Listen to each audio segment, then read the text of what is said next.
गुरु प्यारी साध संगत जी, आप सभी को प्यार भरी राधा स्वामी जी। संगत जी, जो सत्संगी जीव नाम दान लेकर नाम की कमाई करते हैं, लेकिन धुन सुनने से पहले ही उनकी मृत्यु हो जाती है, तो उनके साथ क्या होता है?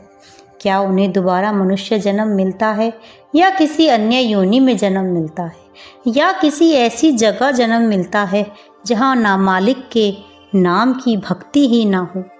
तो संगत जी, आज की इस वीडियो में हम आपके साथ एक ऐसी घटना साझा करने जा रहे हैं जिसे सुनकर आप जानेंगे कि एक नामदानी जीव के लिए क्यों भजन सिमरन जरूरी है, और आपको साथ ही अपने सारे सवालों के जवाब भी मिलेंगे। संगत जी, यह घटना मात्र 7 साल के एक बच्चे की है, जो कि जयपुर में एक सत्संगी परिवार में जन्मा था।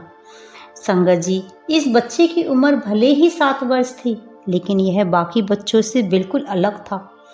इसे भजन सिमरन करना, सत्संग जाना, परमात्मा की चर्चा करना इस बच्चे को बड़ा आनंद देता था। यह बाकी बच्चों की तरह खेल कूद की बजाय भजन कीर्तन में ज़्यादा खुश रहता था। इस बच्चे की बातें भी बड़ी गंभीर होती थी। माता पिता इसकी इन बातों को देखकर बड़े हैरान थे और भयभीत भी थे। सोचते थे किसी को इसकी बातें पता चलेंगी तो इस बच्चे को सब पागल समझेंगे, क्योंकि संगत जी, इस संसार में परमात्मा से प्रेम करने वालों और परमात्मा की चर्चा करने वालों को पागल ही समझते हैं। लेकिन एक दिन उसके पिताजी पास के एक सत्संग सेंटर में सत्संग सुनने गए।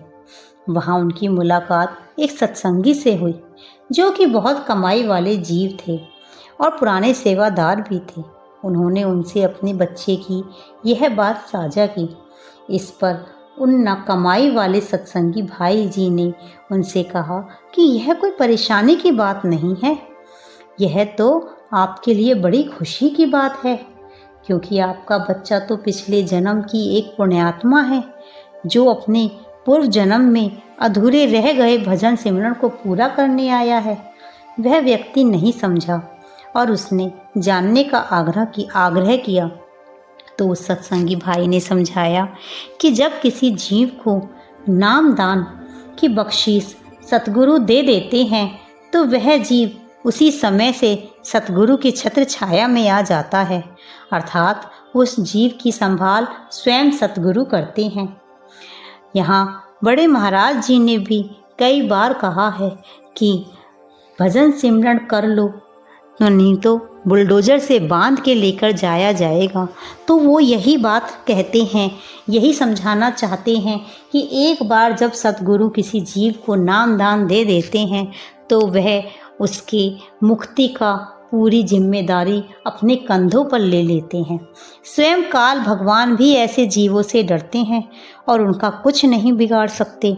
यदि जीव नामदान ले लेता है और खूब भजन सिमरन करता है, लेकिन धुन सुनने से पूर्व ही उसकी मृत्यु हो जाती है, तो उस जीव को दोबारा किसी सत्संगी या नामदानी जीव के घर में जन्म मिलता है।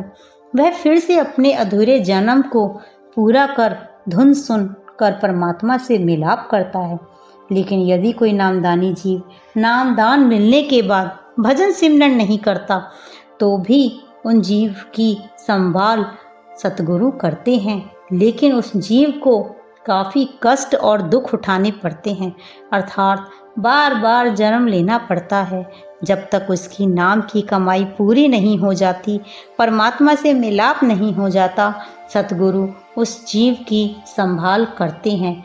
संगत जी, इसीलिए हमें सतगुरु समझाते हैं कि भजन सिमरन कर लो, ज़्यादा से ज़्यादा भजन सिमरन कर लो, ताकि इसी जन्म में ही हमारा उद्धार हो जाए, इसी जन्म में ही परमात्मा से मिलाप कर सकें, अपनी आत्मा को अभाग मन के चक्र से मुक्त करा सकें। संगत जी, यदि हम भजन सिमरन नहीं करते हैं, तो इसके साथ हमें बहुत दुख का झेलने पड़ते हैं, और ये दुख केवल एक जीव को ही नहीं, उसके सतगुरु को भी झेलने पड़ते हैं। क्योंकि सतगुरु जैसे एक बच्चा यदि कष्ट में हो तो कष्ट केवल बच्चे को ही नहीं, पिता को भी होता है। इसी प्रकार हमारे भजन सिमरन ना करने पर हमारे सतगुरु को कष्ट उठाना पड़ता है।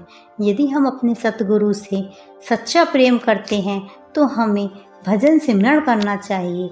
मन लगे या ना लगे, पर भजन सिमरन पर बैठना चाहिए। इसी के साथ अब हम आपसे विदा लेते हैं। यदि आपको हमारी वीडियो पसंद आई हो तो कृपया कमेंट में राधा स्वामी जी लिखकर और वीडियो को ज़्यादा से ज़्यादा शेयर जरूर करें जी। राधा स्वामी जी।